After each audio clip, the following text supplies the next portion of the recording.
Opa, estamos de volta. Eu passei um tempo distante, mas agora é pra valer. E hoje, com um tema que muita gente gostou, nessa linda manhã de sábado, e sendo o episódio com mais alcance, eu volto a falar sobre o sistema educacional, só que dessa vez com um professor de verdade. Olha só que privilégio. Felipe, apresente-se pra nós, conte um pouco sobre você. Bom dia aí a todos que vão ouvir esse podcast. Bom dia a Paula aí. Eu sou Felipe Garcia, professor de português e literatura do IFRN. Fui convidado aí por Paulo, né, e me sinto honrado por isso, para falar um pouco sobre a educação, né, sobretudo nesse contexto tão incerto que a gente está vivendo, que é o contexto da pandemia, né? Então é um prazer enorme, reitero, estar aqui. Espero que a gente possa fazer, Prazer é nosso, com certeza. sem dúvida, um bom debate hoje aí, viu, Paulo?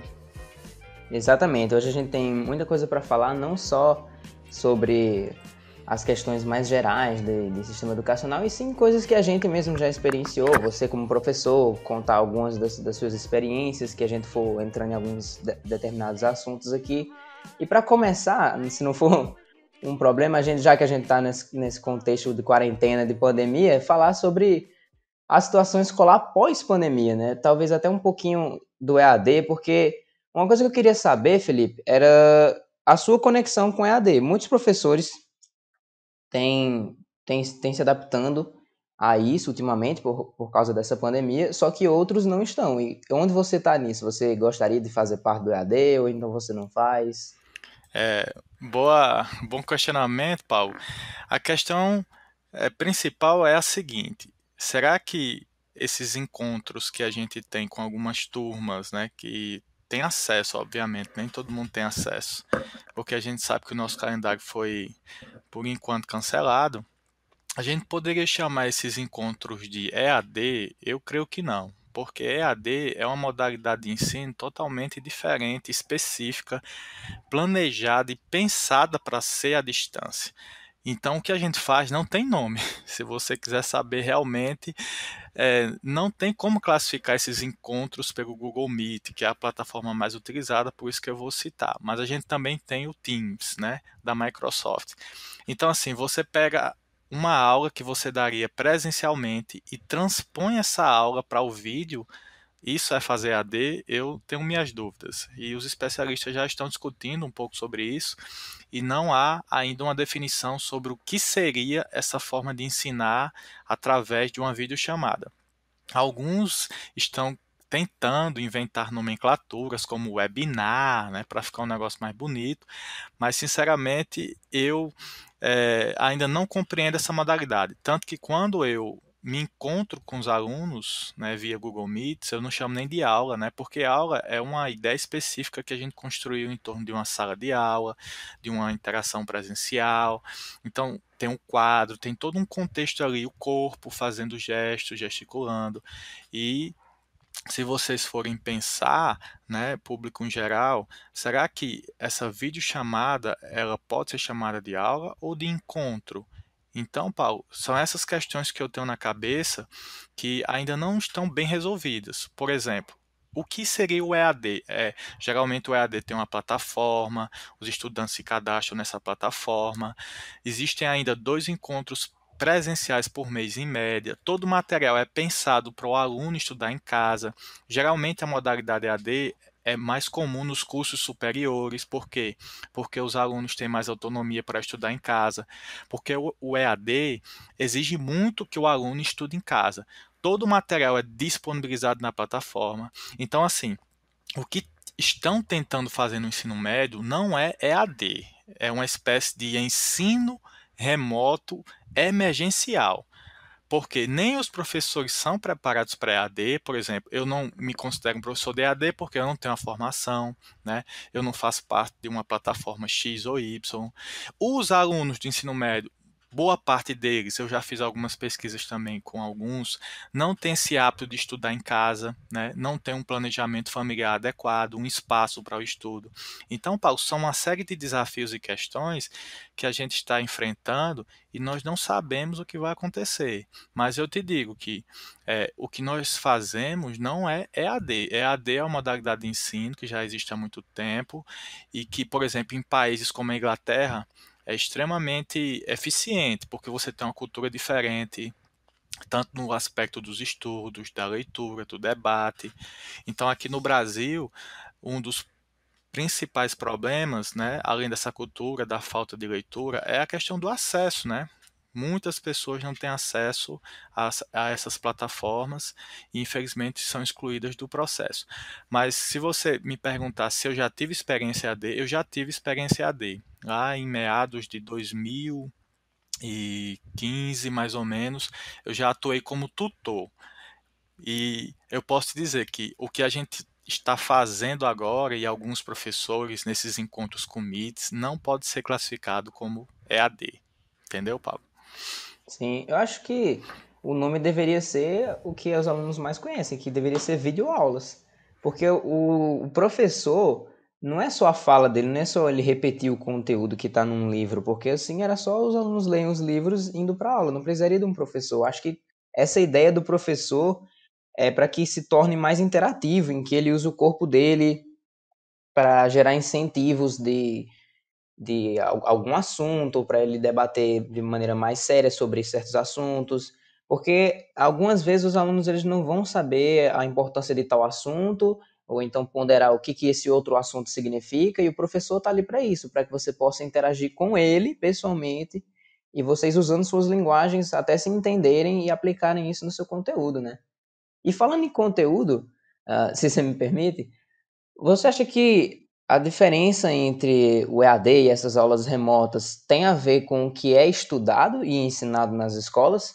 Porque você mencionou que alunos que fazem mais faculdade, cursos, é que têm esse contato com o EAD. E eles não estão estudando mais aquela carga horária de disciplinas fixas de uma escola normal e presencial. Então você acha que isso tem a ver com o conteúdo? Tem a ver um pouco com o conteúdo, porque geralmente quando você vai para a universidade, você escolhe um curso que você gosta. Então, partindo da premissa de que você gosta do que está fazendo, você vai se sentir melhor, você vai se dedicar. Então, por exemplo, eu não gosto de matemática no ensino médio. Eu não vou fazer engenharias ou derivados, eu vou fazer, sei lá, geografia, não é regra, né? Mas só um exemplo, vou fazer história, vou fazer letras. Então, assim, eu vou fazer história porque eu gosto muito da parte das ciências humanas, então eu vou me dedicar mais. E também tem um agravante do aluno do ensino médio, que é a questão da maturidade, né? Nem todos têm essa maturidade, essa autonomia de estudar em casa. E mais do que isso, nem todos têm a estrutura que se espera de um aluno do ensino médio. Às vezes os pais são carentes, a renda é muito baixa. Então, boa parte dos alunos não tem acesso a livros, só tem acesso a livros quando estão na escola, na biblioteca. Então, às vezes, a gente não percebe que a desigualdade social no Brasil é muito grande, é muito maior do que a gente imaginava, na verdade. E a gente levava porque as escolas davam esse suporte, né? A gente levava, digamos assim, na barriga, entre aspas, né? Porque as escolas davam alimento, as escolas davam a biblioteca, tinham o apoio dos professores, e isso, de certa forma, ajudava a minimizar esse impacto. Mas no contexto que a gente se encontra, o problema é esse: o aluno ele não tem mais acesso à escola.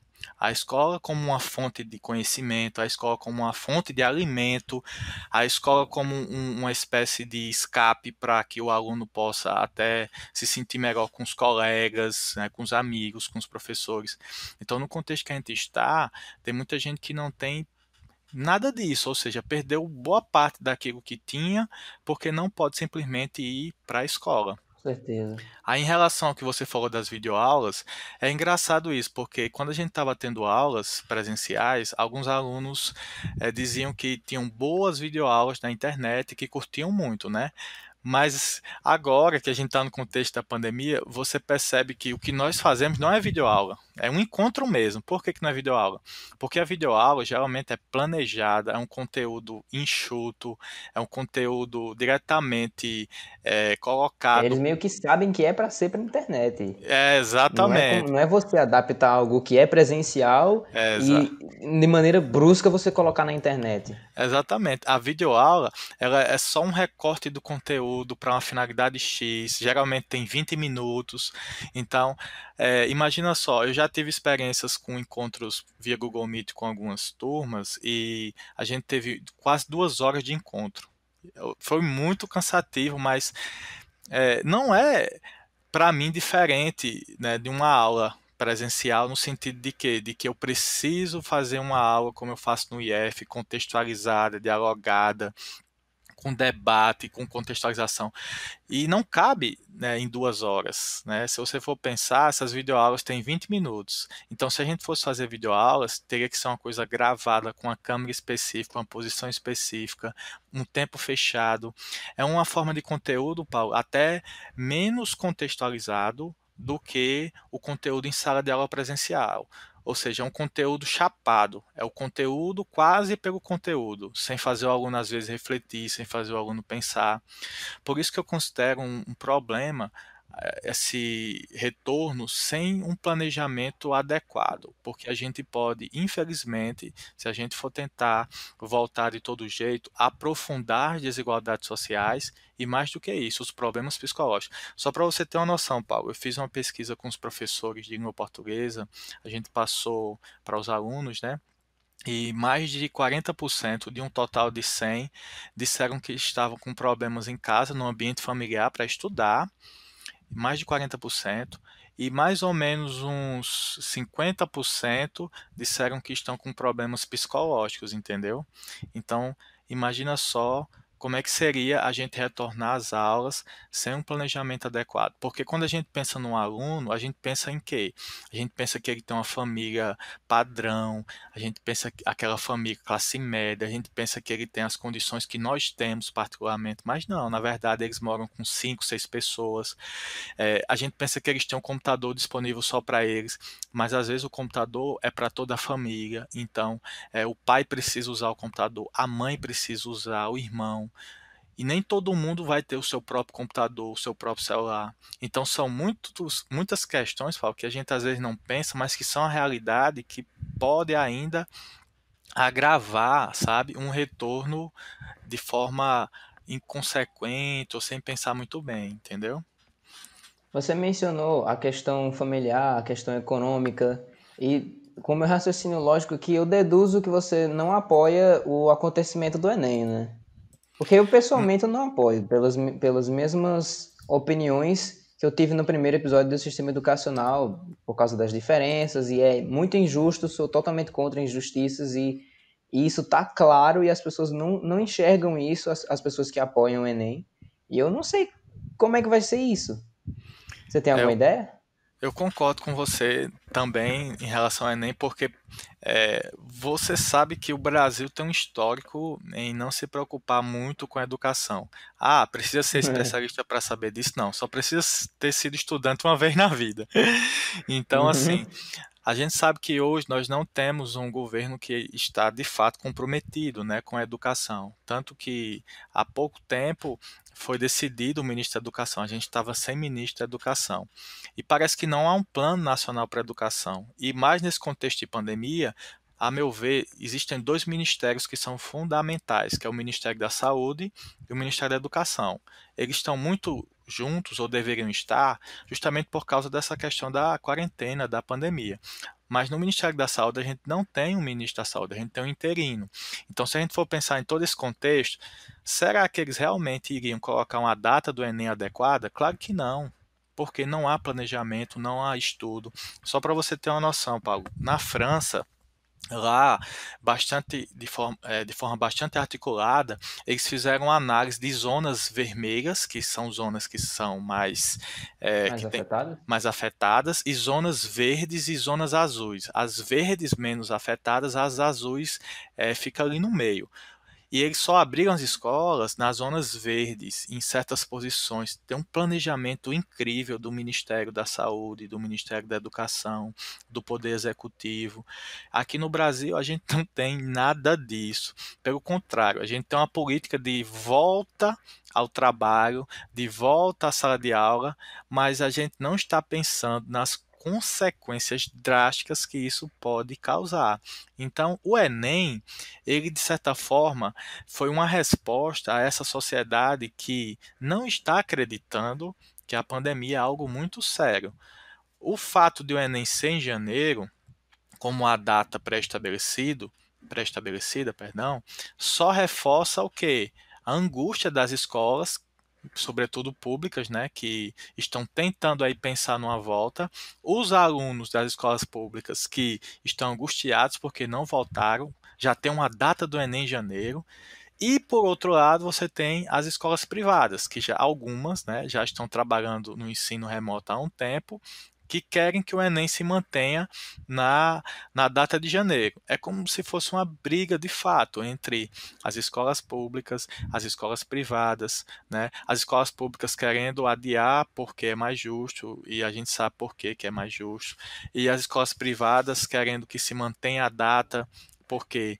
Porque eles mantiveram um calendário e eles acreditam que os alunos estão, né, digamos assim, aptos para fazer em janeiro. Quando você tem um governo que não tem um planejamento, ele divide a sociedade. Acontece isso, infelizmente. Então, será que o aluno de escola pública aí que talvez termine o ensino médio que era para ser em um ano, em alguns poucos meses, vai ter a mesma condição do aluno de escola privada, entendeu? Então, assim, cadê a justiça no Brasil? Por que que a gente não para pensar, para discutir e para, de certa forma, perceber que tudo que está sendo colocado aí não está sendo colocado de forma pensada, de forma justa? Será que eles vão esperar acontecer algo pior? Eu não sei, Paulo, mas infelizmente o caminho que eu vejo para o Enem em janeiro é um caminho extremamente complexo e complicado. Se mantiver a data, imagina só como é que vai ser a aplicação dessa prova. Vai ter condições, entendeu? É uma série de questões que eles nos colocam sem planejamento. É como se eles jogassem assim a bomba e dissessem: pronto, dei um jeito. Então, eu acredito que essa data, infelizmente, só reforça a falta de compromisso do governo em relação aos estudantes do país, entendeu, Paulo? Entendo perfeitamente. Como experiência minha, falei que não estou tendo EAD, não estou tendo atividades remotas da minha escola, e me vem uma dúvida na cabeça que eu fico pensando, essas escolas que não, não estão fazendo o ensino à distância e pararam no meio, como é que isso vai ser, a gente colocando toda a fé aí, que isso vai acabar ano que vem? Quando voltar ano que vem, como isso funcionaria? Você, como professor, você poderia dar uma visão diferente do seu pensamento? Porque a minha é simplesmente essa, de não saber nada. De se vai começar tudo do início, ou se a gente vai dar uma repetida. Como é que vai ser isso?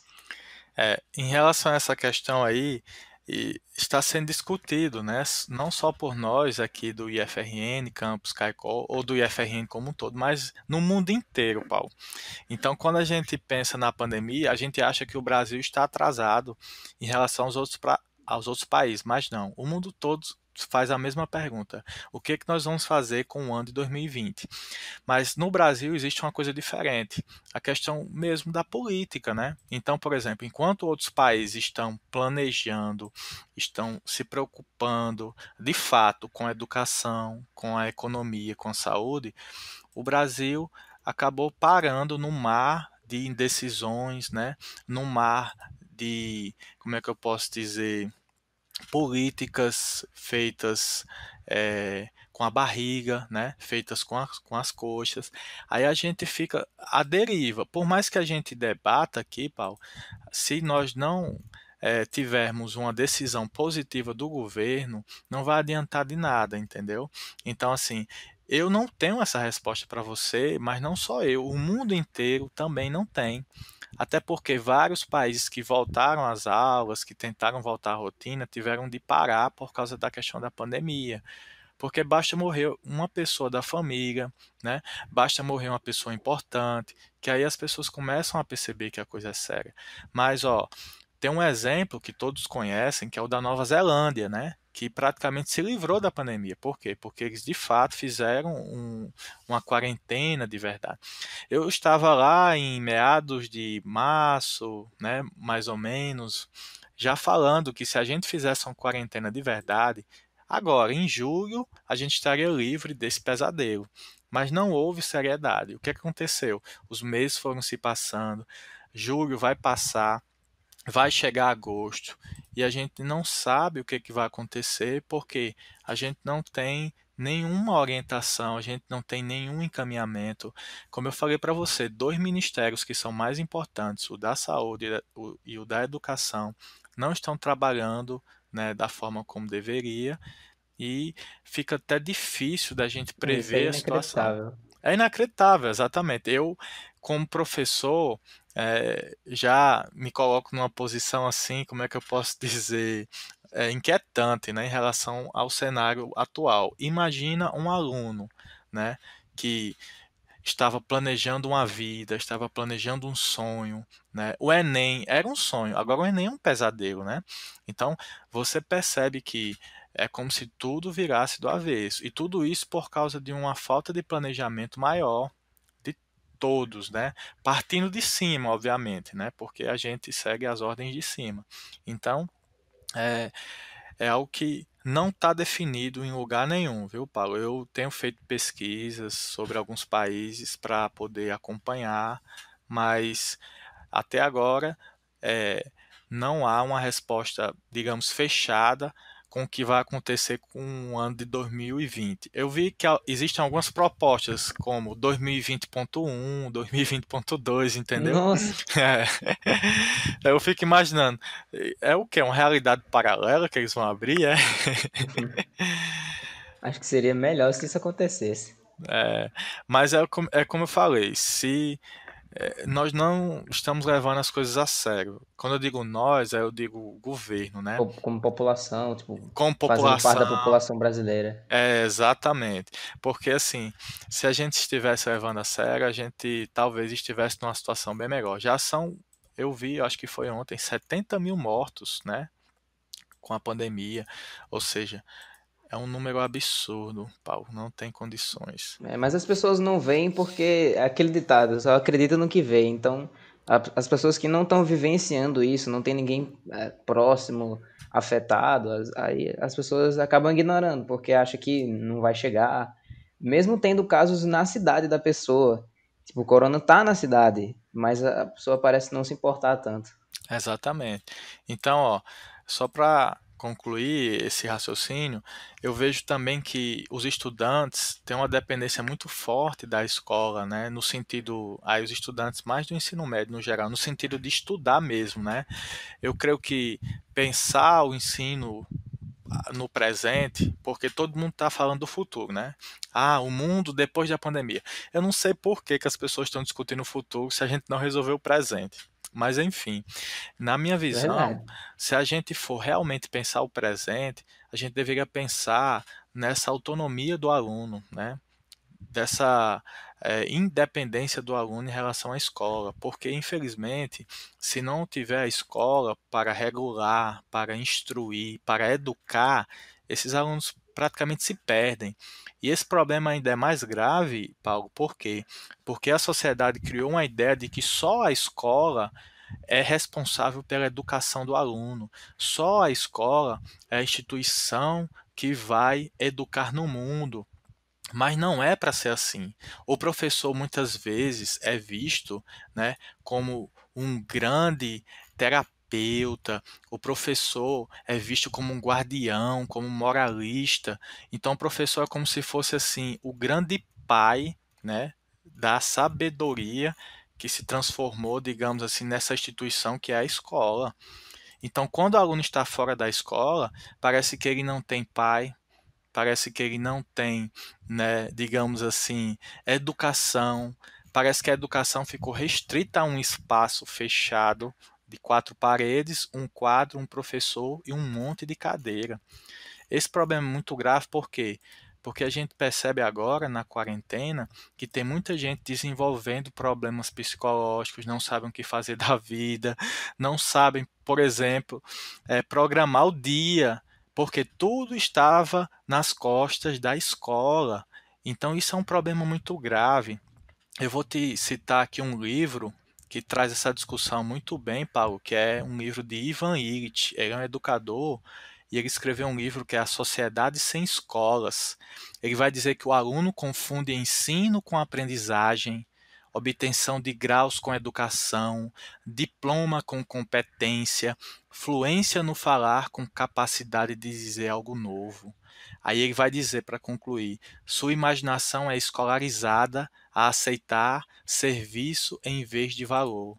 Ou seja, as escolas, ao invés de educarem de fato o estudante, acabam tornando ele muito dependente. Entendeu, Paulo? A Pô, pro... saindo aqui do contexto de coronavírus e quarentena, você falou sobre a importância do que é estudado na escola. O que Sim, você acha que deve ser importante a ser estudado? Porque eu vejo que, preparando aqui o meu pensamento, né? Muita gente é indignada com um sistema educacional mais na parte de escola, onde você tem aquelas matérias que todo mundo conhece, que é para você estudar matemática, geografia, ciências, história. E o que muita gente argumenta contra uma das matérias que mais sofrem bullying, a matemática, diz que aquilo não é usado na vida da pessoa. O que eu posso pedir para que você dê alguma opinião sobre isso, mas é que eu quero mais saber se você acha que a escola precisa ser reformulada e as disciplinas serem reformuladas, como, por exemplo, ensinar primeiros socorros ou ensinar educação monetária, que são coisas que as pessoas precisam no futuro. E acontece isso que você falou, botar o peso na escola, de a escola tem que ensinar isso, porque as pessoas não têm como buscar essa aprendizagem. Então a escola tem que fazer o aluno ter essa noção, pelo menos essa noção econômica, essa noção de saúde, saber como agir em uma situação grave, saber quais são os primeiros socorros. Você acha que isso deve ser formulado ou isso vai de cada aluno, que cada aluno tem que saber onde que tem que aprender dinheiro ou aprender saúde? boa pergunta, Paulo, porque realmente casa muito bem com o que eu havia falado dessa crítica que o Ivan Illich faz às escolas, né? Porque a gente sabe que as escolas, infelizmente, se tornaram uma instituição que torna um aluno dependente muitas vezes do que independente.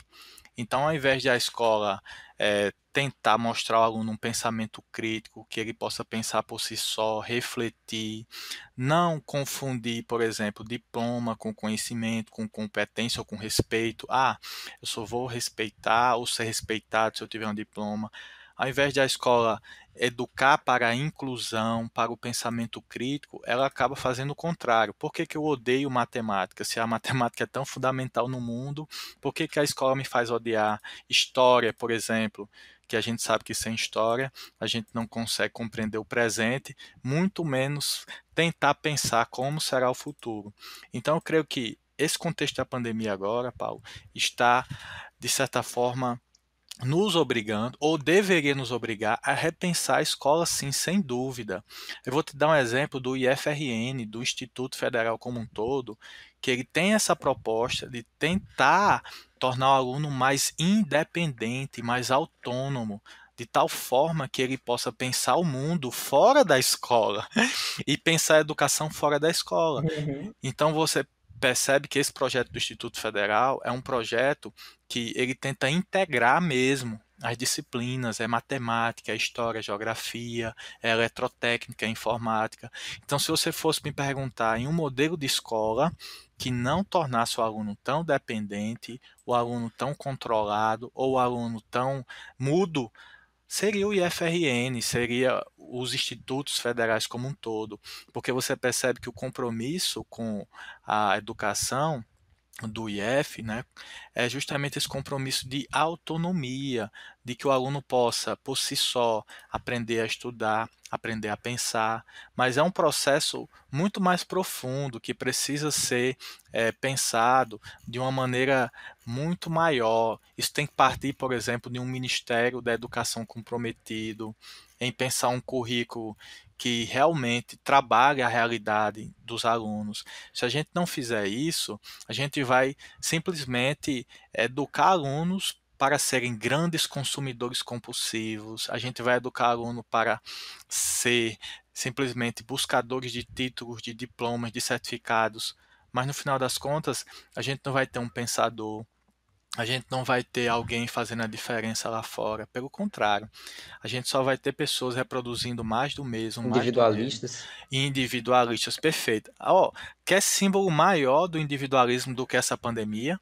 Porque a OMS disse ontem, salvo me engano, eu não entendo porque os seres humanos não se unem. Paulo, a gente tá numa situação entre a vida e a morte, mas a gente não tá unido, cara. Isso não tem lógica.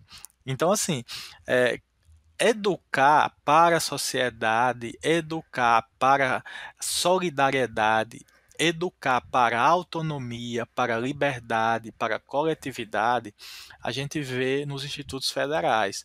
Agora, como um todo, a educação ainda fica presa ao sistema de disciplinas, né? Infelizmente fica presa a uma grade curricular, e muitas vezes essas disciplinas, essas grades curriculares, elas não atendem às questões sociais fundamentais do sujeito.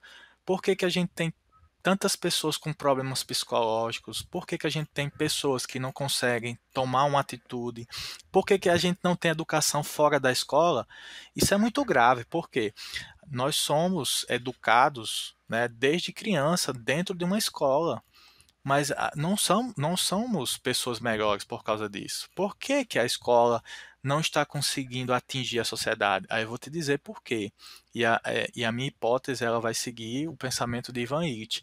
É porque a escola ela centralizou a educação dentro das quatro paredes. E aí eu digo escola, eu também posso pensar na própria universidade também. Mas se a gente tivesse uma educação fora da escola, fora da universidade, a gente teria uma sociedade muito melhor. Basta ver o caos que é a nossa sociedade, porque a educação não está presente, né, fora desses setores, entendeu, Paulo? Entendi. Eu vou falar de uma outra coisa, porque eu tô com muitas dúvidas completamente aleatórias, então se a gente pular de um assunto para outro, Tranquilo. não se importa tanto, eu, como aluno, tenho uma certa visão sobre como funciona você aprender, você ter que levantar todos os dias para poder ir para a escola, e tenho uma visão sobre os outros alunos, sobre os diferentes tipos de alunos.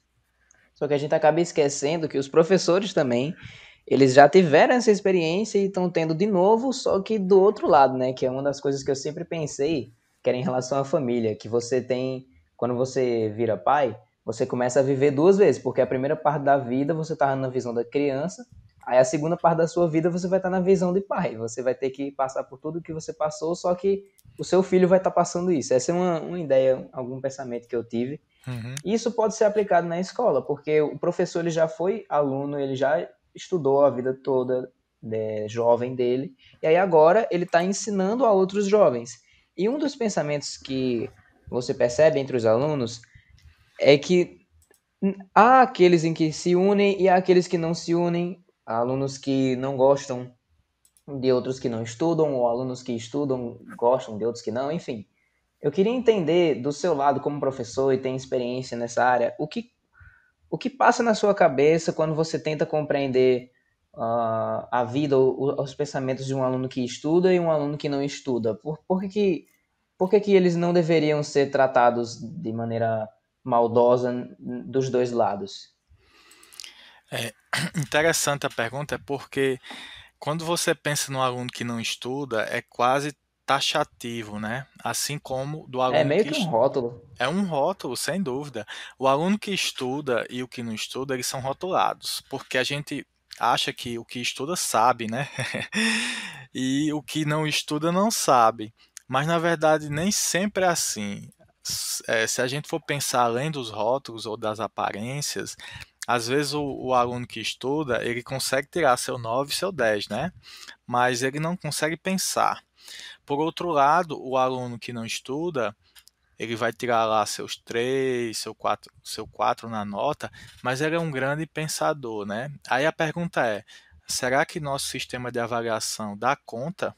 desse tipo de aluno que a gente julga fraco, que a gente julga como inferior, e até mesmo desse que a gente julga superior, que a gente julga melhor, será que dá para quantificar esse conhecimento de uma forma tão precisa? Então, eu nunca vou julgar um aluno que tirou uma nota, por exemplo, 3 e nem o que tirou 9. Pelo contrário, eu vou tentar ao máximo compreender por que aquele sujeito tirou um 9 e por que aquele tirou um 4.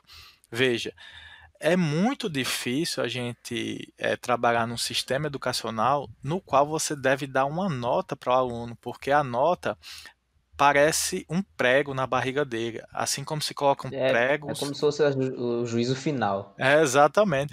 Assim como se colocam pregos nas borboletas, né? Parece que o aluno é que fica condenado àquela nota. Mas eu já percebi que talvez o método de ensino, né, a própria forma de abordagem do conteúdo não atinja aquele aluno que, de certa forma, tem mais afinidade com música, tem mais afinidade com desenho, tem mais afinidade com histórias. Aí é nesse sentido, Paulo, que o sistema educacional, às vezes, ele poda a criatividade do aluno.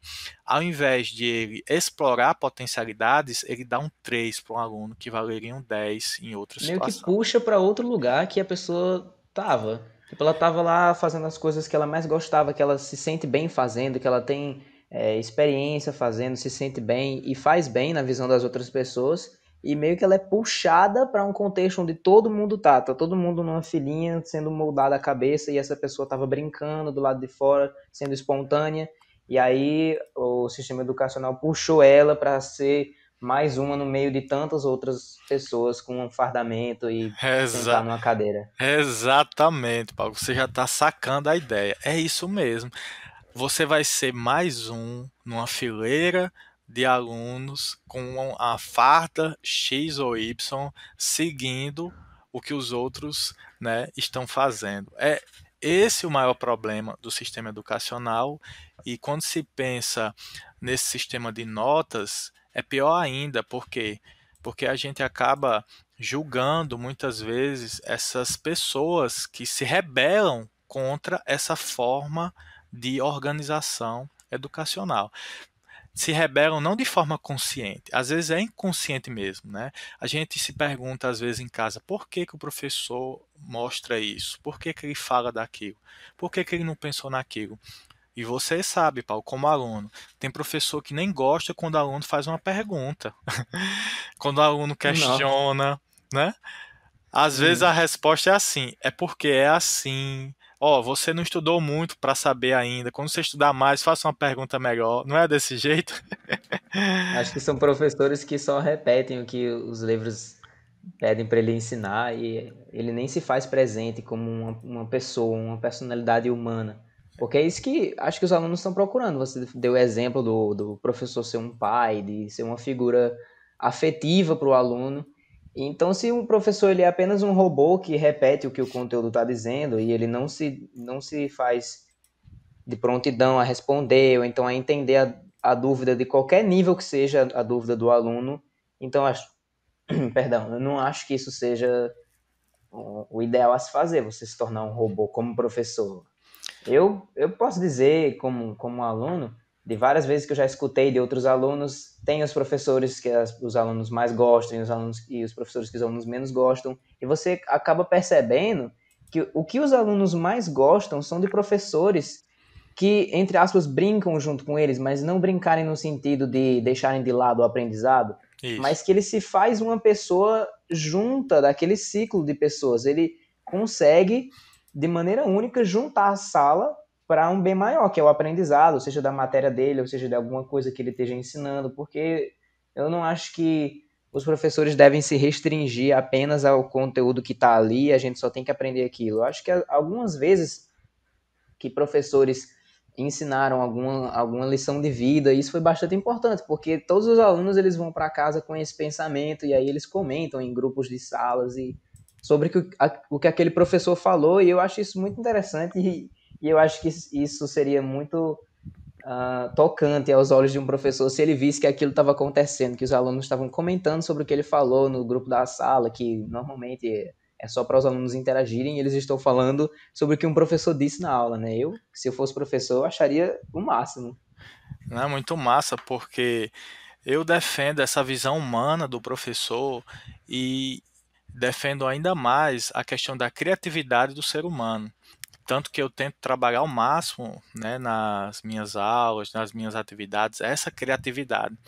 Porque eu creio que a criatividade é um caminho para a liberdade. Então, se o aluno consegue ali perceber que há um ser humano, que é possível haver uma troca, e não apenas um sujeito ali que se coloca como detentor do saber, um sujeito que não permite questionamento, né? Se você tem um aluno que, pelo contrário, consegue se conectar com o professor e ter esse diálogo, né, de alma para alma, né, digamos assim, numa metáfora, você percebe que a educação ela pode sim libertar. E é interessante porque tem alunos que já percebem isso e que conseguem curtir uma aula dessa forma. Mas veja, Paulo, por outro lado, tem alunos que estão presos ainda ao ensino tradicional, né? Tem alunos que estão presos ao decoreba, tem alunos que estão presos às questões que, quando pegam um professor que tenta explorar o lado humano, a criatividade, eles vão achar ruim. Eles estão tão amoldados ao sistema que eles não têm mais aquela sensibilidade. Ou seja, para o professor atingir esse aluno, ele tem que quebrar uma casca muito profunda. Eu vou te contar uma história bem rápida de Paulo Freire, À né? vontade. Que foi um dos melhores educadores do mundo, não só do Brasil, que infelizmente hoje está sendo muito criticado e atacado, né? Paulo Freire criou um método de ensino que era extremamente contextualizado com a realidade, Paulo. Um método de ensino que realmente conseguiu alfabetizar pessoas, né, que trabalhavam no campo, na roça, em 40 horas. Ou seja, 40 horas é pouquíssimo tempo. Aí a gente pergunta como o Paulo Freire conseguiu isso? Simples. Quando ele foi alfabetizar essas pessoas da roça, ele pegou palavras do contexto delas. Ele pegou riacho, ele pegou patrão, ele pegou café, e a partir daí, quando esses estudantes à noite, né, bem mais velhos, né, vários anos trabalhando com as mãos calejadas, viram aquelas palavras no quadro, eles ficaram surpresos como a realidade poderia caber numa palavra. Imagina a mágica que foi ver pela primeira vez a palavra café num quadro e perceber que essa palavra dizia respeito a eles. Um trabalhador chegou até a questionar o peso do lápis. Ele achava o lápis muito leve para conter todo o mundo numa palavra. No outro dia, depois da aula de Bem Paulo, filosófico. é, no outro dia, depois da aula de Paulo Freire, o que aconteceu? Um trabalhador pegou a enxada e escreveu no chão com a enxada a palavra água. Ou seja, eles estavam ali vivenciando no lápis e na enxada todo o aprendizado do mundo em pequenas palavras no quadro e no chão. Olha que transformação incrível, Paulo. Então, é esse tipo de educação, vamos dizer assim, é esse tipo de pedagogia que é transformadora. Tanto que o título do livro de Paulo Freire, mais conhecido, é Pedagogia da Autonomia. É justamente essa autonomia do ser no mundo e de agir no mundo. Eu pegar um lápis que é tão leve e pegar uma enxada que é tão pesada e escrever duas palavras que são fundamentais, né? Água, né? Vida, né? Trabalho. Então veja como nós temos grandes exemplos na educação de pensadores, de pedagogos, que, se fossem realmente seguidos, a gente teria um ensino muito mais efetivo, muito mais significante e muito, digamos assim, eficiente, sobretudo nesse período de quarentena, porque toda relação de dependência, ou quase toda relação de dependência, ela é, de certa forma, perigosa. Infelizmente, a gente sabe que os alunos estão agora, boa parte deles, desregulados em todos os sentidos porque não conseguiram atingir essa autonomia, essa independência.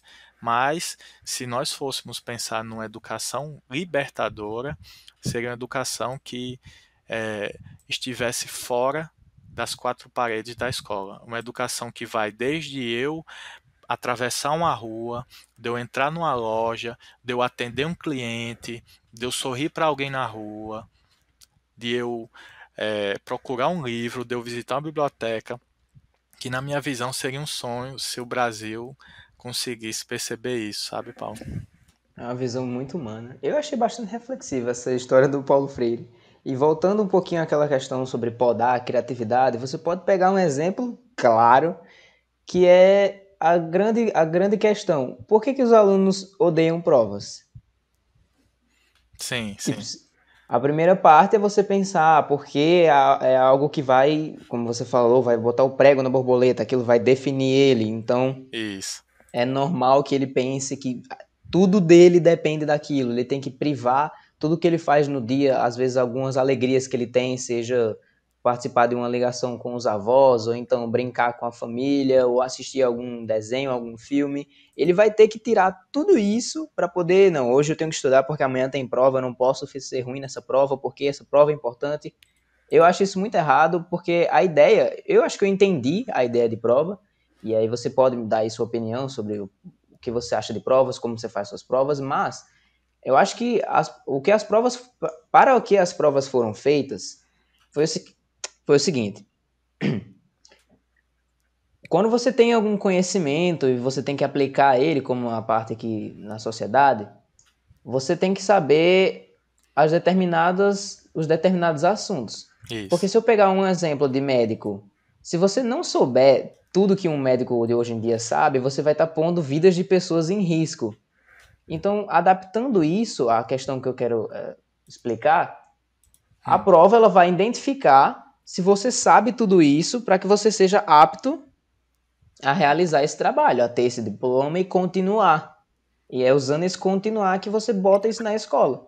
Se você adquiriu todos esses requisitos dessa matéria, então você está pronto para continuar. Não é algo que vai regredir a pessoa, e eu acho que muitos alunos pensam isso. Não é algo que vai lhe regredir, você ter uma nota baixa. É algo, pelo contrário, ele está lhe assegurando de que você não perca o ritmo. Porque se você não tem facilidade em aprender uma matéria e você passar os 4 bimestres tirando uma nota ruim em média, o próximo você vai precisar daquele conhecimento que você não teve. E aí você vai ter que entender de novo. E isso é a intenção que eles querem. Eles querem identificar, as provas querem identificar se você já tem capacidade de ir para o próximo assunto. É meio que eu gosto, porque vai me dar a certeza de que eu estou pronto para aprender o próximo assunto e eu não vou estar inseguro em nada. Tipo, eu já tenho esse conhecimento, me dei bem em aprendê-lo, logo o próximo assunto vai ser mais interessante, eu vou gostar mais, porque eu já tive uma facilidade em aprender esse. Mas você não tendo essa mentalidade, você acaba colocando tudo em um só papel. E aquele papel vai ser tudo. E às vezes alguns alunos até têm medo dos próprios pais que cobram isso deles, não deixam nem para serem alienados nas provas, os alunos são sozinhos. Os pais têm que dizer que a prova é tudo e eles têm que estudar para a prova. E se não tem prova, eles vão ser castigados e tudo mais. Eu acho isso horrível. E você como professor? É, gostei demais da tua fala, Paulo, e eu achei pertinente porque, assim, quando a gente pensa na prova, vem logo uma dor de barriga, né? Uhum. Vem logo uma angústia. Então, a prova não parece ser um momento legal, né? Sempre parece ser um momento assim de pressão, um momento de opressão. Não parece ser um momento em que eu vou discorrer sobre algo que eu gosto, que eu curto, e etc. Ou então, não parece ser o momento que eu vou mostrar o que eu aprendi, etc. Né?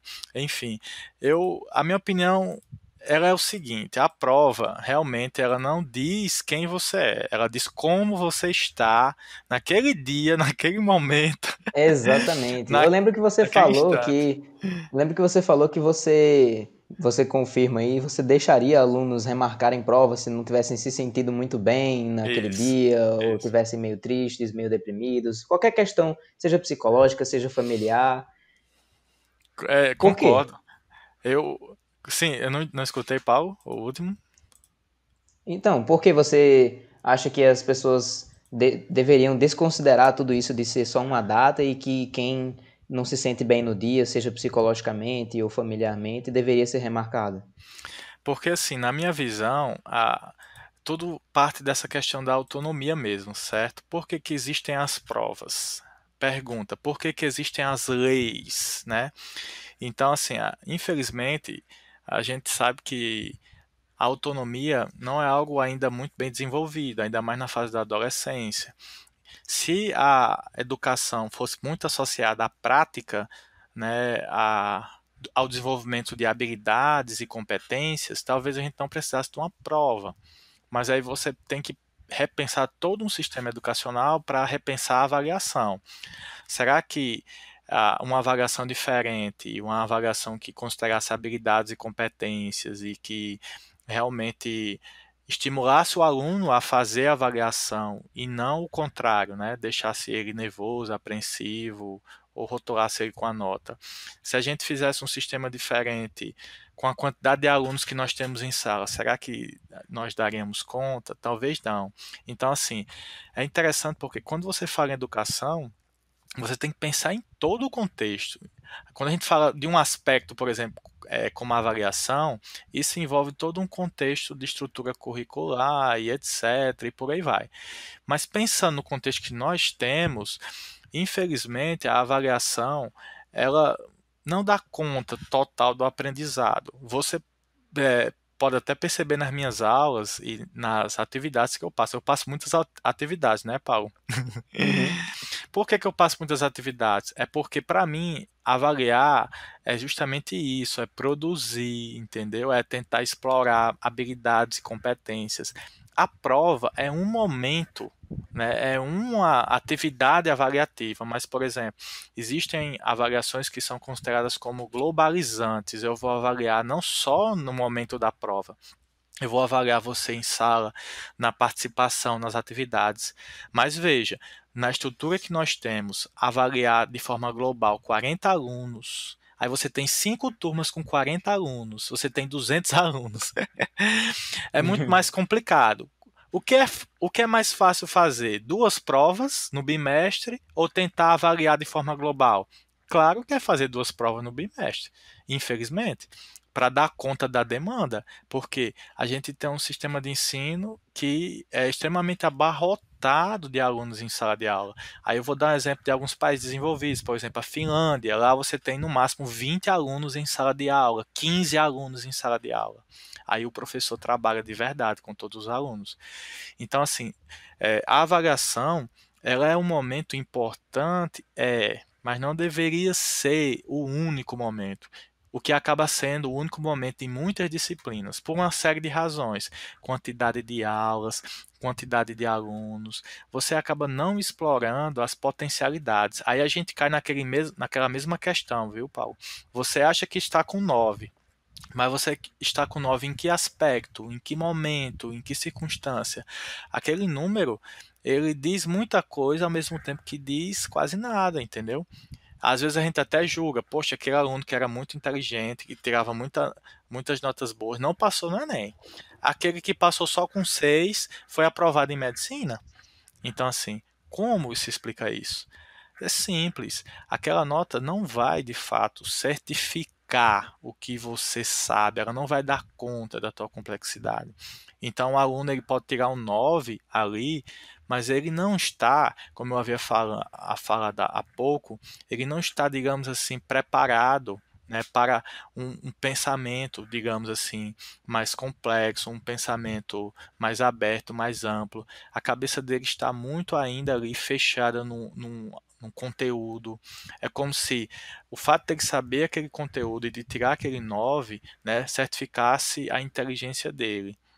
Então, eu tenho hoje, não tinha há alguns anos, mas hoje eu tenho uma crítica maior à avaliação como se fosse um fim, e não como um meio. Se você for pensar como um fim, é como se todo o processo de ensino e aprendizagem terminasse na avaliação. E não é bem por aí, porque eu já vi, e você deve ter ouvido muitos relatos de colegas assim, vixe, eu estudei demais para aquela prova, eu tirei um 6.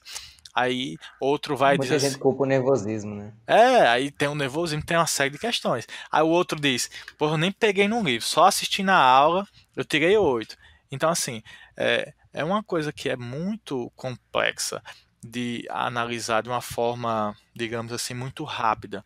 Mas eu digo a você que antes eu tinha certeza que um aluno que tira 9 era um aluno que sabia muito e um que tira 4 que sabia pouco. Antes eu tinha essa certeza. Mas hoje eu já não tenho mais. Hoje eu tenho, pelo contrário, minhas dúvidas. Por isso que eu, enquanto professor, eu tento fazer muitas atividades, eu tento explorar bastante, digamos assim, os momentos de leitura e de escrita dos alunos, para que eu possa ser o mais justo possível, entendeu, Paulo? Porque na minha visão, a nota acaba sendo uma injustiça que o professor comete sem mesmo é, ter a intenção, simplesmente porque ele é obrigado a criar esse sistema de pontuação. Eu vou dar um exemplo de uma professora do IF, né, que ela não dá nota para os alunos, ou melhor, ela dá nota porque o sistema pede, né? Mas ela Uhum. não faz avaliação em provas. Então, assim, você vai dizer, poxa, então ela não está conseguindo medir o conhecimento do aluno. Ela não está fazendo o compromisso dela. Será que ela não está? A pergunta é essa. Será que ela não está realmente ali, ao tirar a nota, pensando no aluno como um todo? Será que a nota é a única forma de eu entender, ou melhor, de eu perceber a capacidade do meu aluno? Talvez não. Eu acho que existem outros meios. Mas é muito mais complexo, entendeu, Paulo? Então, vamos dar um exemplo aqui bem prático. É, eu fiz uma prova do conteúdo X. O aluno não estudou o conteúdo X. Ele não sabe aquele conteúdo, ele vai fazer a prova e tirar zero. Mas aí tem um problema maior. Por que ele não estudou o conteúdo X?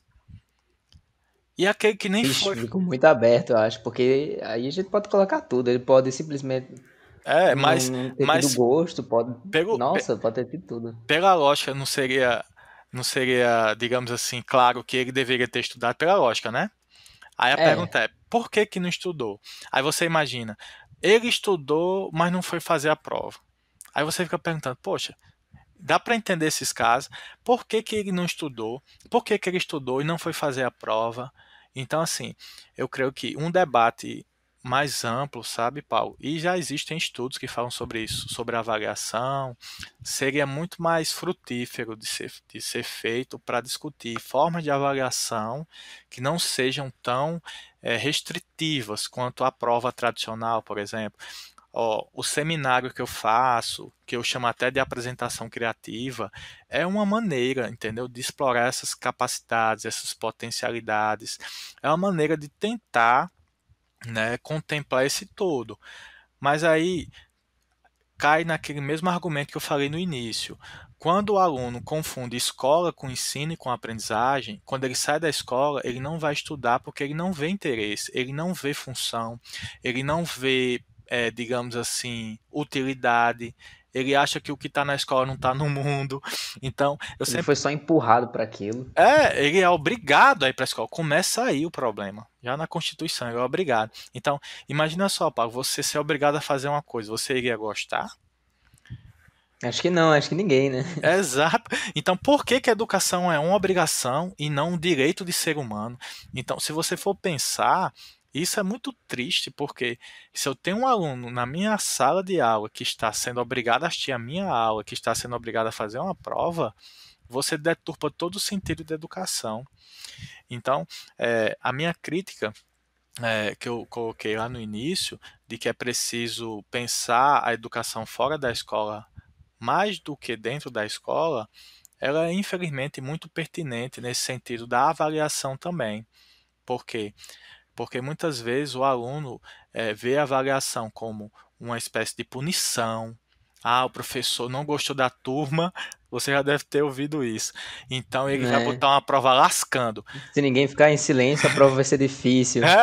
Ou seja, a prova não é um instrumento para eu verificar meu aprendizado, é um instrumento para eu punir meu Para aluno. me qualificar como de acordo com os requisitos do outro. Exatamente. Então, veja, eu sempre digo até aos meus alunos isso, gente, imagina um professor contra os seus alunos. Isso não tem sentido. O professor que diz assim, gente, eu vou fazer uma prova lascando, é totalmente contraditório.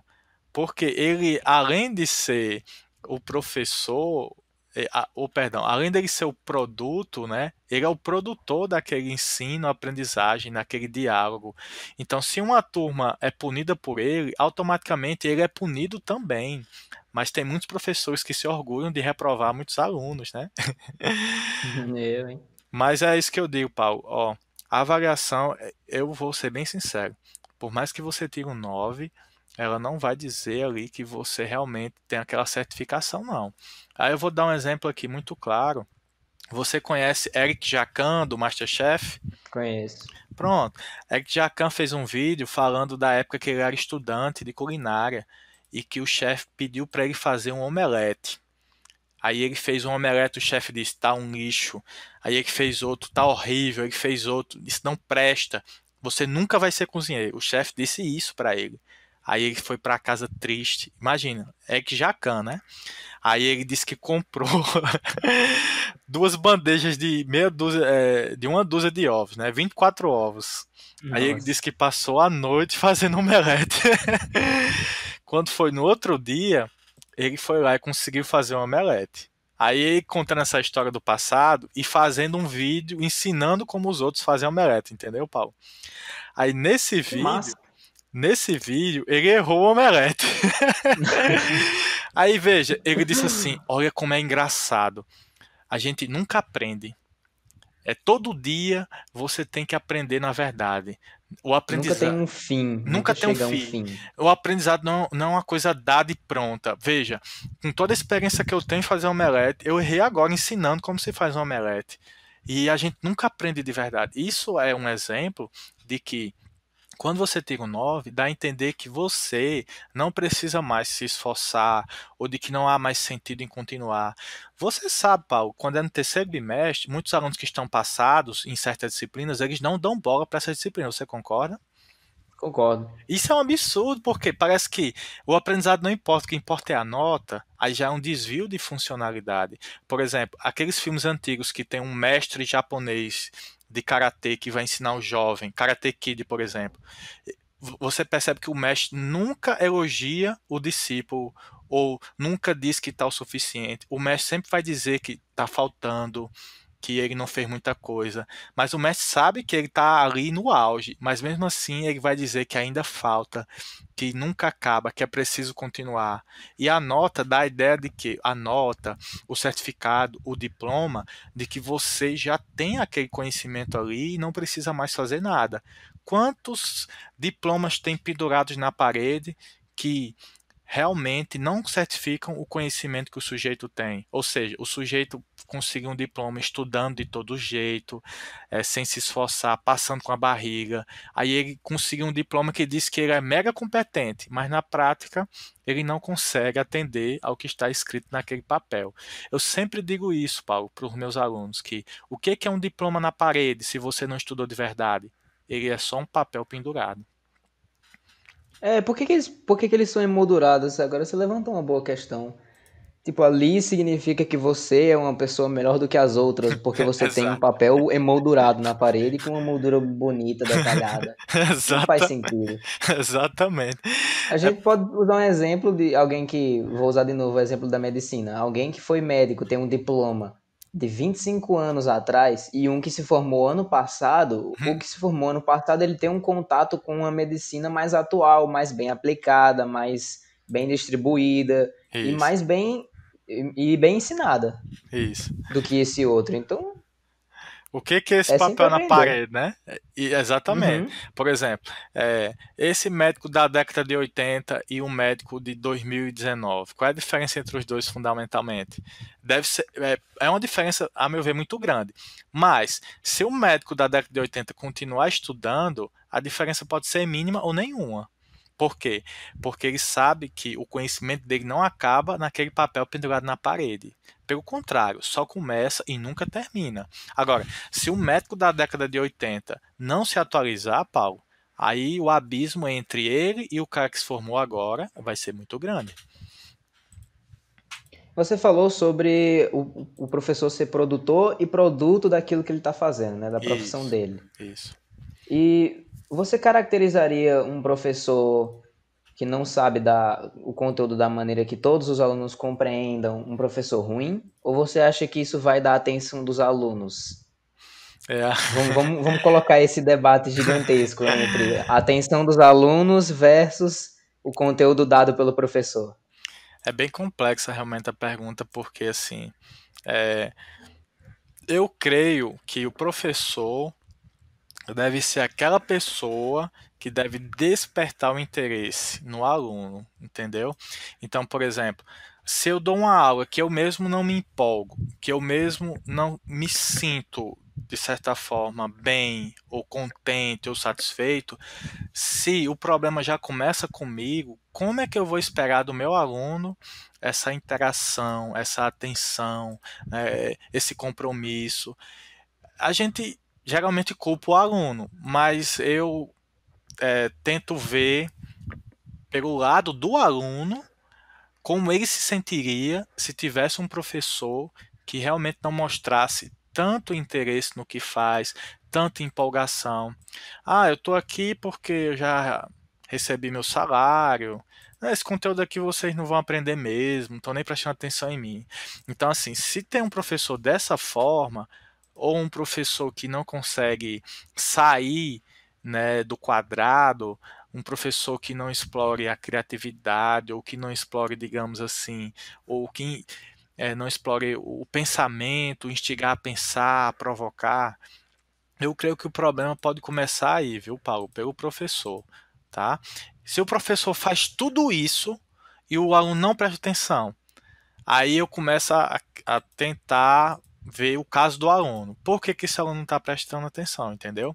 Então, se o professor for, digamos assim, empolgado, se for criativo, se ele instiga problemas, se ele realmente se sente bem dando aquela aula e o aluno não curte, aí a questão é agora ver o aluno. Será que esse aluno está bem? O que está acontecendo com ele? Ele gosta da disciplina? Ele não gosta? Mas por que, que ele não gosta? Porque eu já vi casos de alunos que não gostavam da disciplina, mas que um professor fez gostar, entendeu? Então, assim, eu primeiro parto do professor, depois eu vejo o caso do aluno. Eu não sou de julgar primeiro o aluno, dizer assim, ah, é porque a turma não presta. Não. Eu creio que primeiro deve se ver o professor. A turma pode ser a pior turma do mundo, entre aspas, pode ser a pior turma do mundo. Não importa. Eu quero saber como é que o professor vai fazer essa transformação nessa, entre aspas, pior turma do mundo. Se o aluno, mesmo assim, não se interessar, aí eu tenho certeza, viu, Paulo, que tem outros motivos. Porque quando a gente fala professor e fala aluno, é uma coisa tão impessoal que a gente não vê o lado humano, como a gente tinha discutido aqui há um tempo. Uma vez eu já em uma sala de aula, eu vi que um aluno estava com a cara feia para mim, né? Aí eu terminei a aula e fui falar com ela. E eu percebi que ela não, depois que ela me falou, né, que ela não estava com a cara feia para mim. Na verdade, ela estava com problemas em casa, né, problemas com o marido, que não queria deixar ela ir para a escola para aprender.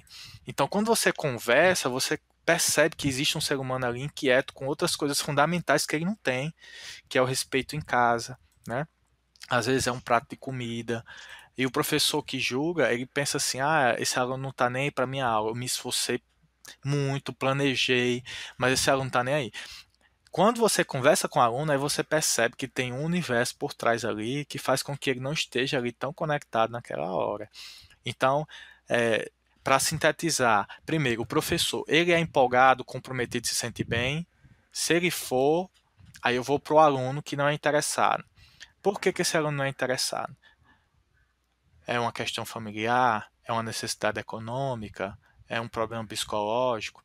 Aí sim a gente consegue ter um diagnóstico mais preciso. Agora, se o professor não está nem aí, se ele não curte o que faz, se ele simplesmente dá aula só porque é obrigado, aí já está claro que o problema é dele, né? E os alunos que vão ter que aguentar ele talvez o ano todo. Então fica aí a reflexão, não existe alunos ruins, existem pessoas diferentes, cada um tem uma vida diferente. Exato. Então, assim, eu creio que a forma mais justa, Paulo, deveria ser essa, de você tentar compreender o outro, no sentido de você ter uma simpatia. Eu digo simpatia porque a simpatia ela envolve uma compreensão até racional. A palavra empatia é boa, mas tem um problema. Às vezes a empatia ela é muito gratuita, ela não é reflexiva. Então a empatia ela pode, de certa forma, até prejudicar em alguns casos. Assim, essa é a minha visão.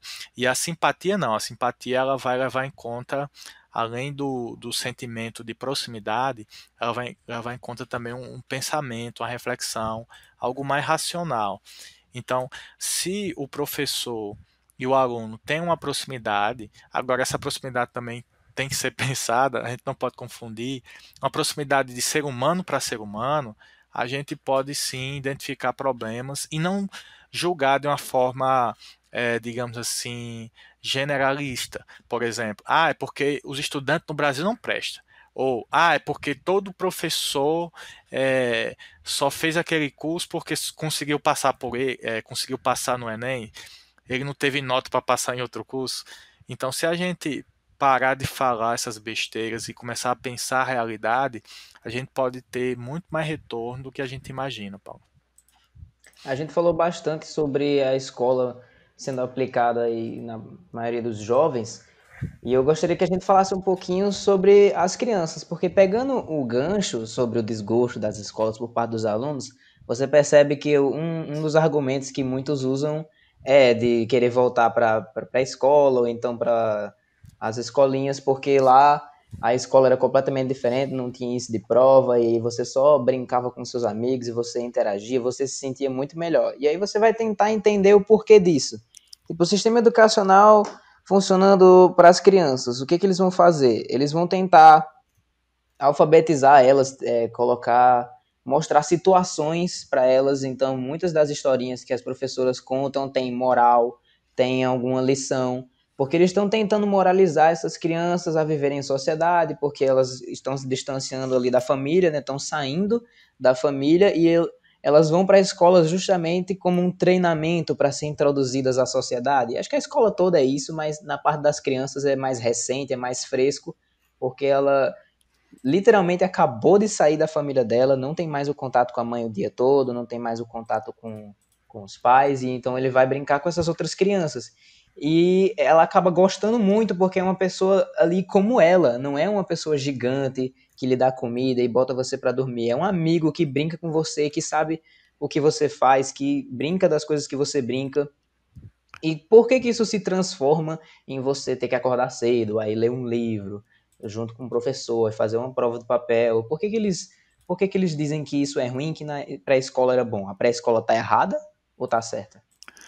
É interessante o que você falou aí, porque o momento da infância é um universo complexo demais e a infância ela foi descoberta, né, vamos dizer assim, recentemente aí, século XVIII, né, século XIX, depois século XX com Piaget, no século XVIII com Rousseau, porque até então não se pensava na criança como se fosse uma criança.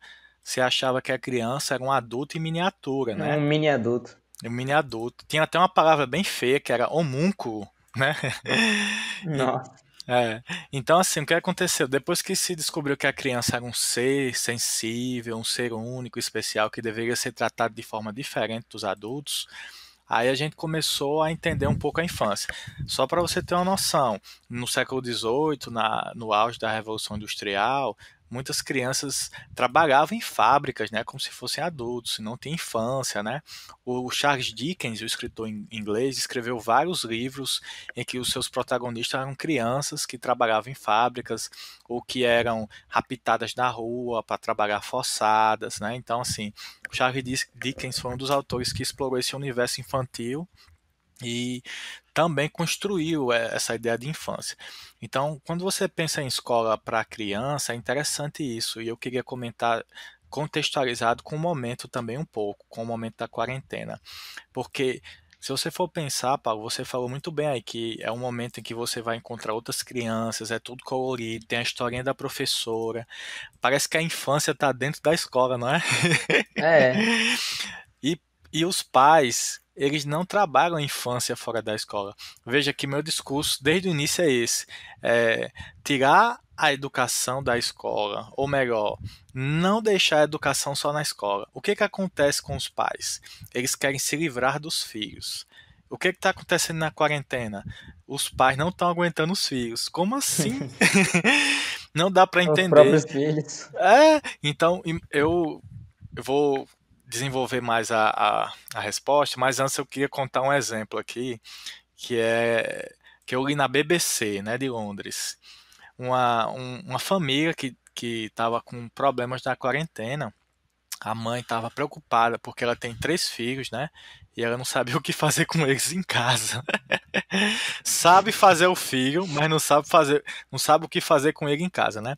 Aí ela disse assim: "Ah, eu não tô aguentando essa quarentena, não volta à escola, né? Veja como a escola é como se fosse o útero, né? Ah, não, eu queria que ele voltasse para a escola." Aí ela deu um relato que a filha mais nova, sei lá, tinha 7 anos, se eu não me engano, tava falando com as paredes. Imagina, Paulo. Caramba. É, ou seja, tava falando com as paredes, por quê? Porque não tinha interação nenhuma dentro de casa. Isso é um absurdo. Ah, mas você não sabe que é difícil cuidar dos filhos em casa. Então, o que é ter um filho? Qual é o significado? Quer dizer que os Poxa, mas pais. você acha que para ter filho precisa de planejamento ou você não pode se adaptar quando você tem um filho? A gente sempre pensa no ideal, né? O ideal seria um planejamento, mas se a gente for pensar na realidade, muitos casais ou muitas famílias não têm condições de fazer um planejamento. Boa parte dos filhos, aí eu não vou dizer com certeza porque eu não tenho dados para dizer, mas a gente sabe de senso comum que boa parte dos filhos nascem, de certa forma, sem serem desejados. Foi uma Gravidez relação indesejada, né? gravidez indesejada, uma relação casual e etc. Então, assim, beleza, teve o filho lá, não foi planejado. Mas aí a questão é essa: acabou aí, você não vai cuidar do filho, educar o filho, dar conta do filho. Eu vou dar um exemplo de uma pessoa que eu conheço, Paulo, que ela brinca com a criança em casa, ela está se divertindo muito nesse período, porque a escola não está fazendo falta, ela tem livros coloridos e tal. Veja, tem essa questão dela ter condições também, que não é a realidade de todos os brasileiros. Mas as Verdade. pessoas que têm condições, né, não conseguem educar, por quê? Porque terceirizaram os filhos. E a escola fica sendo a única instituição responsável por criar a infância maravilhosa dessa Bota o criança. peso da cidadania de um ser humano numa instituição. É, exatamente. Então, a minha crítica à escola é importante, sim. É porque a escola, de certa forma, centralizou tudo. E os pais, achando isso muito bom, até porque querem sossego, querem descansar, querem viajar, os pais não reclamaram. Quer dizer, a gente está vendo hoje um movimento maior de reclamação. Mas é, até alguns anos isso não era visto. Paulo, o homeschooling, que é a educação em casa, por que que ele ganhou tanta força? Porque os pais começaram a pensar assim: poxa, realmente a gente deveria educar os filhos em casa, não é só a escola. De certa forma, começaram a abrir os olhos. Então, isso é interessante para discutir, né, depois, essa questão do homeschooling, sobre outra perspectiva, obviamente. Mas, voltando lá para a tua questão da infância. O ponto que você tinha dito é por que que as crianças, de certa forma, não gostam mais do processo no futuro. Você poderia repetir, Paulo, só para eu não me perder no raciocínio? De tipo assim, as crianças, elas, quando crescem e vão participar de uma escola que ela tem que acordar todos os dias e Sim, ter que sim. ler um livro para aprender com os professores, isso se torna ruim. E aí Ah, vira um jovem que fala que a pré-escola era melhor. perfeito, perfeito. Aí o ponto é justamente esse. Se a criança não criou o hábito de estudar fora da escola, se os pais não criaram um ambiente educacional em casa, porque uma criança, Paulo, é muito mais fácil de você conduzir, porque ela tem uma imaginação forte e poderosa. Ela nem entende na pré-escola que ela está sendo entre aspas, manipulada a ter certos comportamentos, a agir da forma X, da forma Y. Ela simplesmente está num mundo maravilhoso. Agora, quando você vai crescendo, você vai deixando esse mundo maravilhoso e vai percebendo que aquilo que era muito bom, na verdade, se chama obrigação. É, Então, a minha tese é a seguinte: por que que a criança que gosta tanto de ir à escola, não vê a hora de ir à escola, quando cresce, não suporta a escola? Porque ela não foi educada para ter autonomia.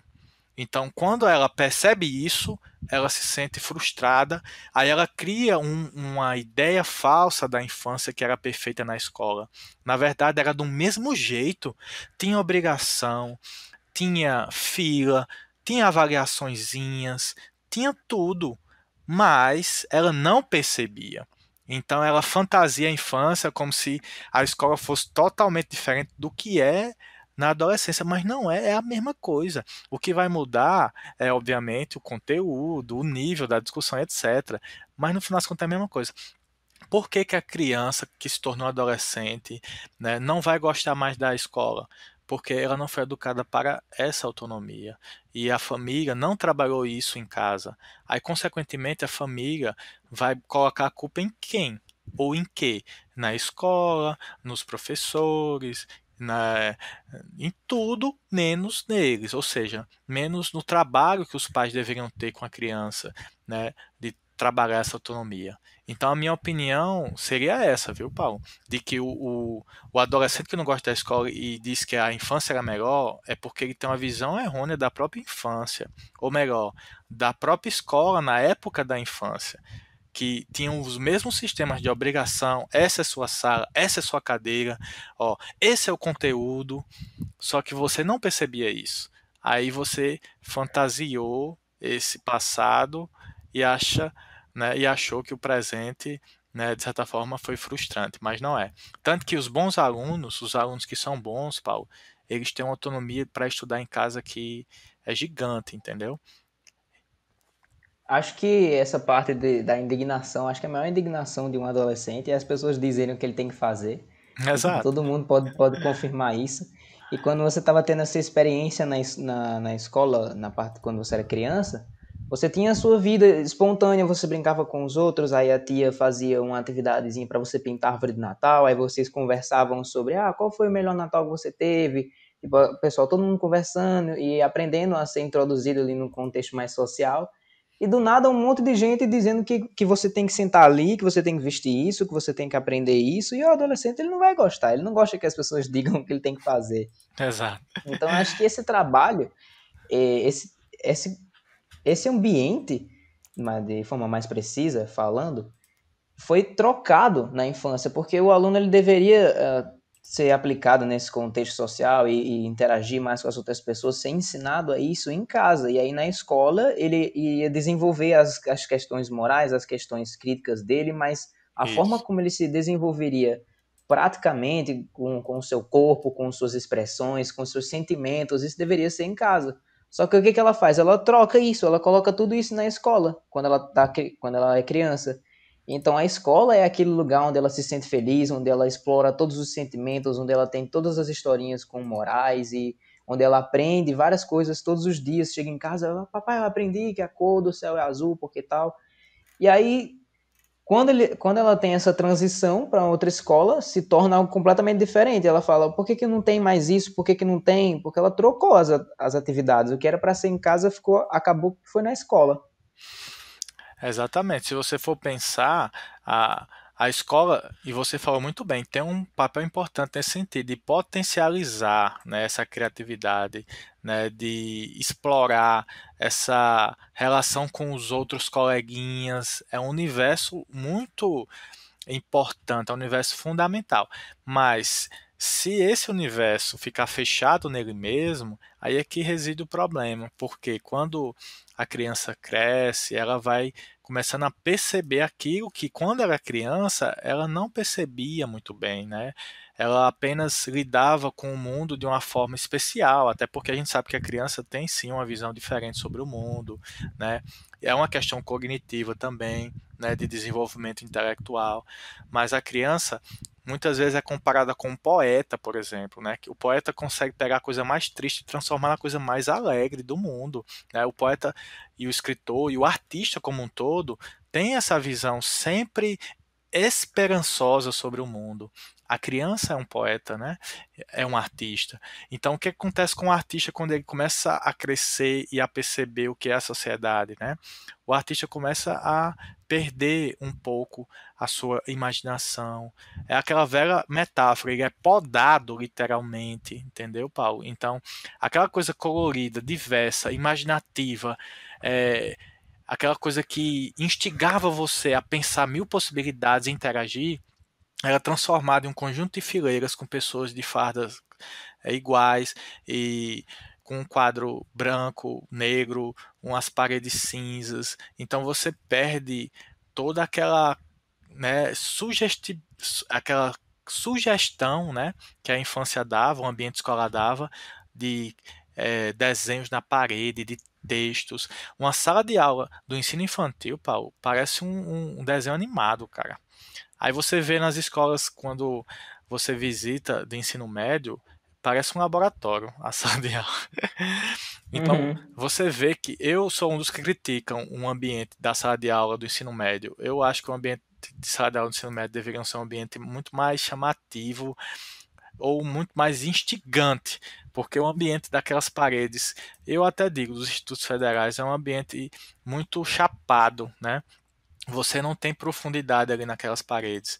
E, por exemplo, tem escolas que trabalham muito o espaço de sala de aula como um espaço mágico. Uma vez, Paulo, eu fui para uma cidadezinha do interior de Porto Alegre, ali perto de Pau dos Ferros, uma cidadezinha ali do Alto Oeste, e eu entrei numa sala de aula de ensino infantil. Tinha umas 9 cadeirinhas de madeira, todas coloridas. O teto era de telhado, né? Com um furinho que deixava entrar a luz do sol. As Nossa, bem paredes. nostálgico. Vixe, eu quase chorei quando eu vi. O quadro negro lá, com giz, a Com os professora. adesivos de EVA, de É, TNT do lado, eu os olhei desenhos nas assim, paredes. rapaz, que coisa linda. Isso é uma sala de aula. Então, assim, o ambiente, às vezes a gente pensa que o ambiente não faz diferença, mas faz também. Então, tem toda essa questão de você mudar a forma de pensar o mundo, tem essa questão de a escola não se tornar um local para se libertar, mas sim para reforçar o que já foi dito muitas vezes. Então, aquela visão que nós tínhamos da infância é uma visão boa, eu não tiro essa verdade, mas por outro lado, a gente não percebia muitas coisas que eram planejadas, né? A gente achava que aquilo era um momento espontâneo, mas não, não é espontâneo. Uhum. Como é que eu posso dizer? É tudo planejado meticulosamente para que aquilo aconteça.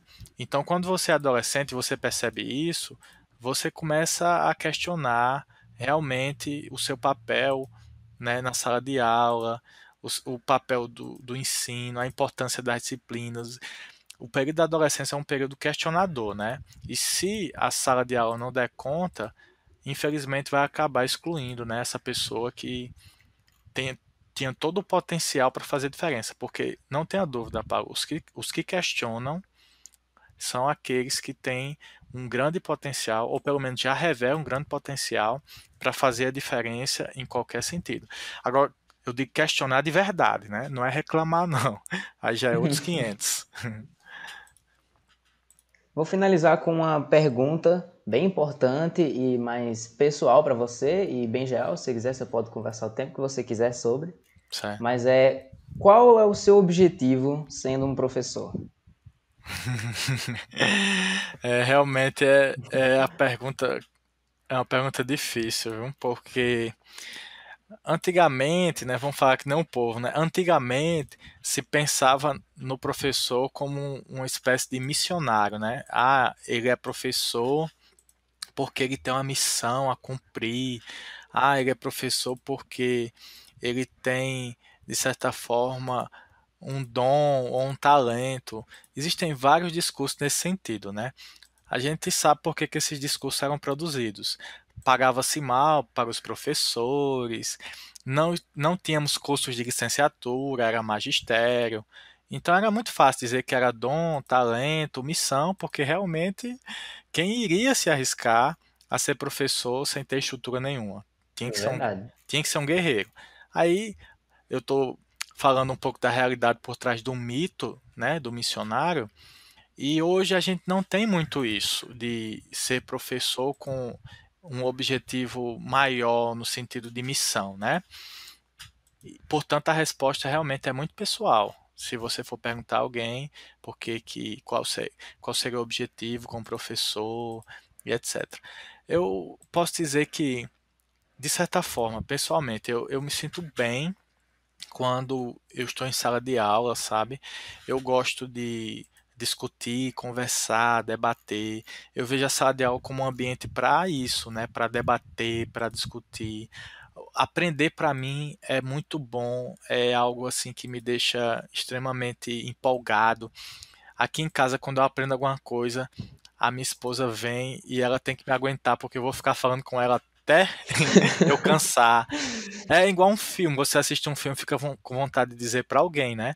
Então, Verdade. eu me sinto mais ou menos assim, quando eu vou para a sala de aula, o meu objetivo maior seria esse, de compartilhar essa beleza, né, que é o mundo que parece ser tão horrível, tão hostil, mas o que é o mundo, senão nós mesmos, né? O que cada um pensa. Então, é, eu tenho, de certa forma, esse objetivo de mostrar o outro lado, não o mundo como ele é, não o mundo como eles dizem que é, mas o mundo como poderia ser, né? Eu estou parafraseando aqui Milton Santos.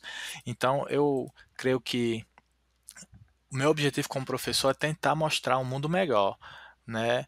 E como eu sou professor de português e literatura, um mundo melhor através da literatura, por exemplo, seria um caminho, da própria língua portuguesa. O que que é um ser humano sem a sua língua, né? Praticamente não é nada. Então, meu objetivo maior é tentar compartilhar esse conhecimento, é tentar mostrar, né, que há esperança, que a gente não pode desistir, que é importante a gente ter um pensamento próprio, é importante a gente questionar. Então, se eu fizer isso, eu creio que eu já fiz muita coisa na vida. Eu creio que o objetivo do professor não deve ser só fazer com que o aluno goste da sua disciplina, né? Porque pensar assim seria pensar num mundo fora da realidade. Pelo contrário, eu acho que o objetivo do professor é fazer o aluno gostar do mundo, né? A partir de certas discussões sobre o mundo, seja na geografia, seja na literatura, seja na física, na química. Não é muito mais interessante pensar o mundo a partir da física, a partir da biologia, e como tudo isso se conecta, e como a gente pode construir uma sociedade mais justa, uma sociedade mais crítica, crítica no bom sentido, né? No sentido de que a gente sempre tem algo a aprender, nem todo mundo sabe de tudo, nem toda teoria dá conta de tudo. A minha visão de mundo não é completa, ela não vai explicar o universo inteiro, né? A minha opinião não é única, minha opinião não é a opinião do universo, porque hoje as pessoas confundem opinião com verdade, né? Infelizmente as pessoas não discernem o que é verdade, o que é mentira. Por isso que a gente tem tantas fake news por aí. Então, pensando como Paulo Freire, Paulo, creio que para mim o objetivo do professor é esse, é dar autonomia para o aluno, para que ele seja realmente um cidadão completo, né? Para que ele se veja como um ser humano e para que ele entenda a educação não como uma obrigação ali que está tomando o tempo da vida dele. Tem pensadores, Paulo, que falam que o tempo que o aluno passa em sala de aula não é um tempo que está sendo ali, de certa forma, perdido ou é um tempo da obrigação. Pelo contrário, aquele tempo em que o aluno está ali, né, disponibilizando para a sala de aula, alguns pensadores chamam de tempo livre, livre mesmo, no sentido da liberdade, porque é o momento em que ele tem voz, é o momento em que ele percebe o que está por trás, ou o que está por cima, ou o que está do lado, né, nesses discursos que são construídos no mundo. É um momento de liberdade mesmo. Então vejam, esses pensadores vão dizer que existem muitos mecanismos aí para te desviar realmente do foco. As redes sociais é um deles, né? Você percebe que tem muita coisa boa na rede social, mas por outro lado também Por outro lado. tem muita Uhum. manipulação. Então a escola, ela é esse tempo livre, esse tempo de aprendizado em que você vai realmente ali se ver como um ser humano integral e tentar, né, mudar a sua realidade. O IFRN, os institutos federais como um todo, como eu falei lá no início, eles tentam atingir esse ideal de autonomia, né? Eles têm como objetivo é, essa construção de um futuro melhor, de dar esperança. Você até já deve ter visto muitos dos nossos alunos, eles são bem-sucedidos, mas não só no sentido da carreira, mas também como seres humanos. E isso é que é mais gratificante. Então, quando eu falo por mim individualmente, eu também acabo falando um pouco sobre os ideais da própria instituição, né? Esses ideais de transformação social, de autonomia, de respeito ao próximo, de amor, aceitação das diferenças. E isso para mim que é o mais gratificante enquanto professor. E realmente eu até agora eu não me vejo fazendo outra coisa. Mas Paulo sabe, eu gosto de escrever além de ensinar, porque Uhum. escrever de certa forma faz parte da minha vida e eu fico dividido, sabe, entre ensinar e escrever. Esses dois verbos aí ficam me puxando na orelha. Eu, Bem fortes. exatamente. Um puxando, vem escrever, vem ensinar, mas eu tento conciliar os dois. Mas basicamente é isso, Paulo. Eu creio que a escola é importante. Eu fiz uma crítica à escola, eu acho que a gente tem que realmente fazer uma crítica, mas a gente também tem que pensar a educação fora da escola. E nesse momento de pandemia, de quarentena, se a gente não fizer isso, infelizmente a gente vai só aumentar os casos de depressão, de problemas psicológicos de estudantes que não estão aguentando ficar em casa, que não estão aguentando ficar longe da escola. Isso não deveria acontecer, né? Infelizmente. Aí a gente se pergunta, será que nós falhamos, né? A gente pode falhar. Se a gente conseguir responder sim, eu creio que vai ser o primeiro passo para a gente repensar a educação, a estrutura curricular. Deveria ser o grande passo para a gente repensar a educação. Por que que o Brasil é um país tão injusto? Por que que as pessoas não se importam com as outras? Por que que as pessoas não aguentam ficar em casa com os próprios pais, o pai e a mãe, com a própria família, um irmão, uma irmã, alguém que é do teu sangue, alguém que compartilha suas dores? Por que que você não aguenta olhar para ela? Por que que você se fecha num quarto? Por que que você fica depressivo? Então, tem algum problema aí muito grave, entendeu, Paulo? Perfeito. Felipe, quero agradecer imensamente do fundo do meu coração pela sua presença. Eu fico muito feliz que você pôde participar do podcast de hoje, a gente tendo essa conversa maravilhosa. Vou até bater palmas aqui por você fazer parte do primeiro podcast com mais de 1 hora, mais de 1 hora e meia. Isso é um grande marco aqui para a história desse podcast. E fico muito feliz que você pôde fazer parte disso. Se você tiver mais algum recado para dar, ou então alguma coisa que você quiser dizer, pode pegar esse tempinho. Não, eu que agradeço pelo convite, eu fico muito feliz, viu, Paulo? Eu conheci em pouco tempo na sala de aula, né? Infelizmente teve a pandemia, a gente não pôde aprofundar as relações, mas no pouco tempo que eu conheci, eu já percebi que você era um cara diferente, que você Que era isso, cara. que você era um sujeito extremamente autônomo e, por exemplo, por mais que a gente critique a escola, a gente tem que reconhecer que essas pessoas que são diferentes estão lá dentro. E essas pessoas vão questionar, vão fazer a diferença, vão transformar. Então eu que me sinto honrado em receber esse convite aí, foi um prazer enorme e com certeza, creio eu, ah, com esse papo que a gente teve hoje, a gente pode aí depois, né, pensar em fazer mais questionamentos, mais reflexões, debater mais. Com toda certeza. Porque sem o debate, sem a reflexão, a gente não vai conseguir chegar a lugar nenhum, né? Mas é isso. Muito obrigado a você também que ouviu até agora. Você é muito importante pra gente, você que compartilhou essa experiência junto a mim, junto a Felipe. Muito obrigado por ter ouvido até agora. E a gente se vê num próximo podcast. Até mais. Tchau.